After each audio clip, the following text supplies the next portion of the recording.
So this is a story all about how Michael Shay shut your thirsty ass down. And I like to take a moment, just sit right here, tell you what really happened and why we don't care. Whew. So I feel like I just had to pull from all of my Fresh Prince of Bel-Air. I hope I did you proud, Will. But basically, I'm going to be talking about tonight about Leah McSweeney. Now, you might be wondering, who is she? So, quick background. Leah McSweeney is the creator of a clothing line known by the name of Married to the Mob. Let that sink in. Girl, I ain't never heard of it. But Married to the Mob apparently does really well enough that she is considered like a cultural influencer with this really hip urban streetwear line. I'm like, she's like FUBU without being black, basically, and we all know what happened to FUBU. Not in terms of price points, but in terms of relatability and relevancy. Foreman Mills, but that's another story.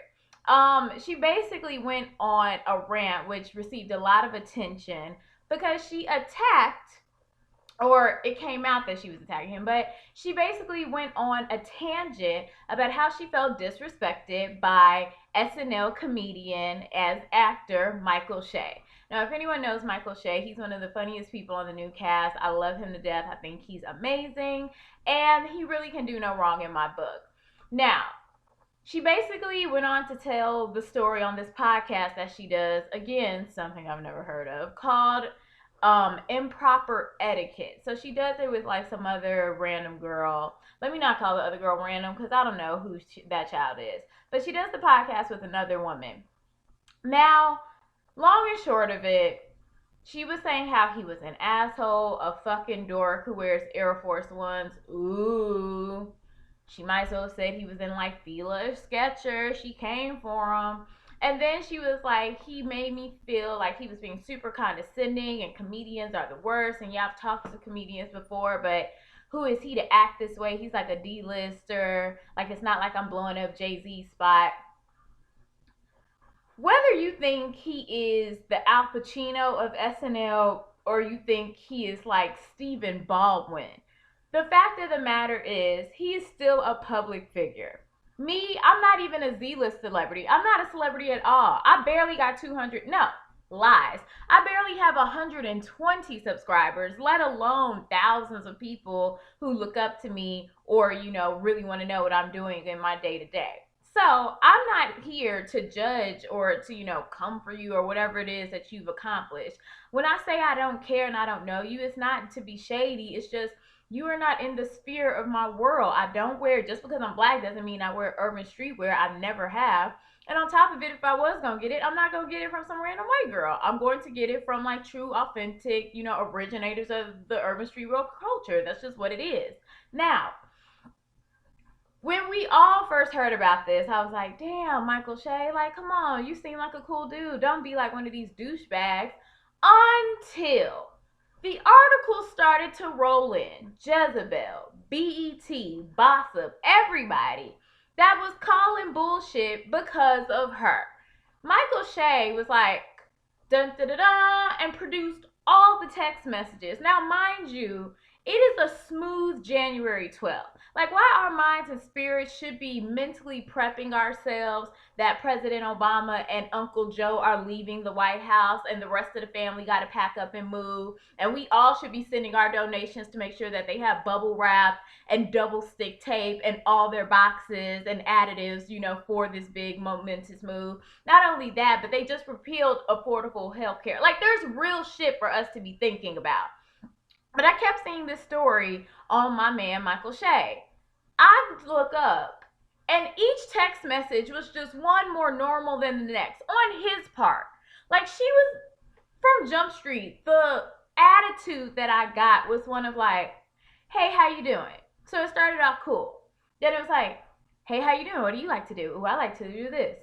Then it went from, hey, how you doing? Or, hey, how you doing? I like to do this. To, hey, how you doing? I like to do this. Do you like my picture? I think I'm cute. Oh, my God, you live in Hell's Kitchen? I think Hell's Kitchen is amazing. I live here.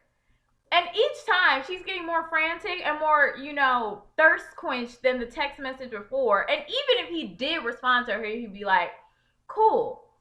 That's not like he was giving her the response of someone who has shit to do, and I'm not hanging on to my phone every 5 seconds trying to make sure that I have responded to your every request. And number two, you seem like a lot, even through text messages.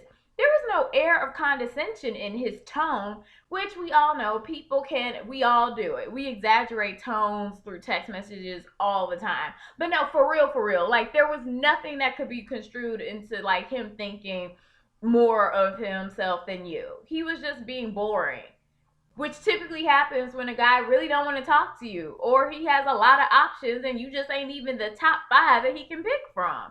So then she goes, well, what is it? You don't like, what, you hate white people? No, granted, she probably was joking. I'm not even dissecting that as being like, someone's having projection issues. But like one of the famous Greek philosophers said, every joke has a bit of truth. And that is honestly a true statement. Because I'm like, you might make it as a key moment, but maybe subconsciously your ass really feels that way. So, as he said, I like girls. When she was like, oh, do you even like white girls? He was like, I fucking like girls. Like, tall girls, short girls, thick girls, skinny girls. Like, it was the most basic answer. This is the reason why I am so offended and just done with raggedy women like her. He did not have to jump over the moon. But you then proceeded to completely try and rip him to shreds. Now, it might be January now, but it looks like y'all last set of text messages were in 2016, like literally December of 2016. So I don't even, like me personally, if I'm ever on like a soul swipe, not Tinder, or anything else of like maybe an app nature, if I wasn't connecting with your ass, I'm not keeping anything in my phone. And hell, seeing the world we live in, maybe I should nowadays. So for whatever reason that Black King decided, you know what, it ain't even that big of a deal, I'm just going to keep this in my phone, it wound up being a protection for him. We still live in a society where a Black man has to be protected from bullshit like this.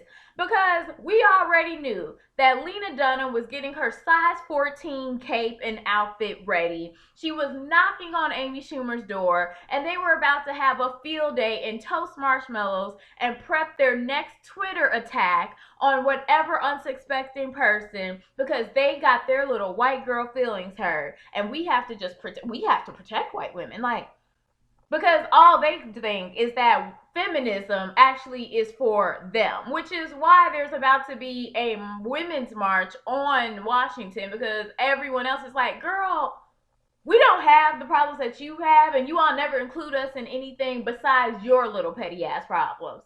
We get 70 cents, well, we get 65, bitch. So what about us? Can it? You still getting 5 cents more than me.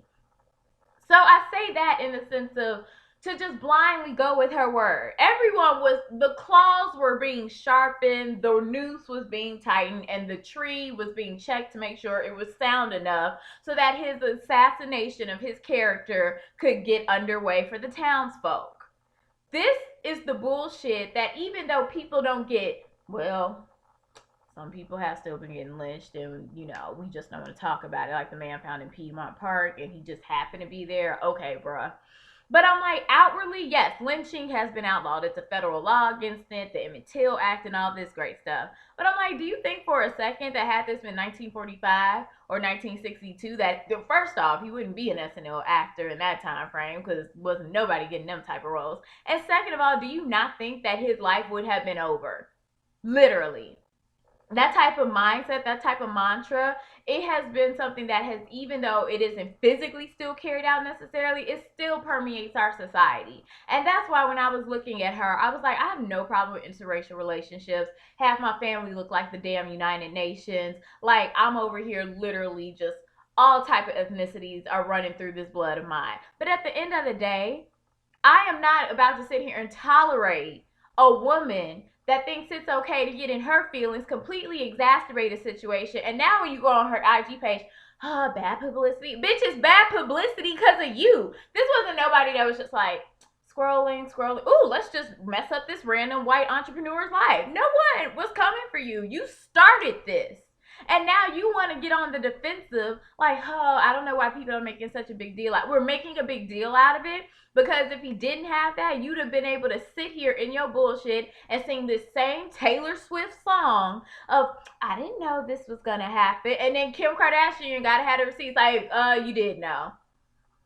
I am not fooled by these little Shirley Temple hued ringlets, these little baby boo puss in boots looking eyes, because I'm like, this is the only demographic that I find a lot of times gets away with this, while everybody else is not held to the standard. Like, why is it that it's like, oh, it was just a little white lie? These lies be damaging as hell. Maybe y'all need to call them like a little black lie, or like a little Latino lie, or maybe a little Asian American lie. Because little white lies be taking people out the game, okay? And be destroying lives and fucking up people's career and having people looking at Kanye and Michael Shea and all these other Odell Beckham as being like the horrible big bad wolves just out here eating little Red Riding Hood's grandma and out to get her. And it's not even the case half the time.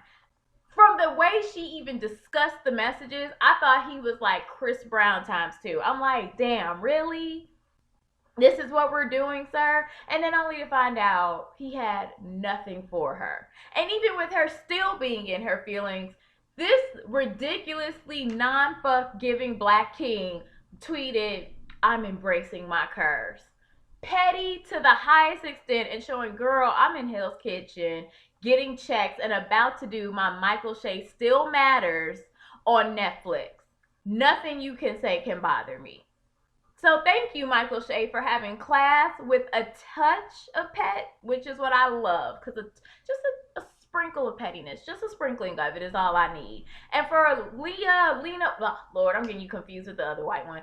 But for Leah McSweeney, maybe next time you need to do a little less projection and a little more intrinsic inspection of yourself and your emotions, because you tried it, you failed, we saw right through it, and your clothes ain't even that cute anyway. Good day.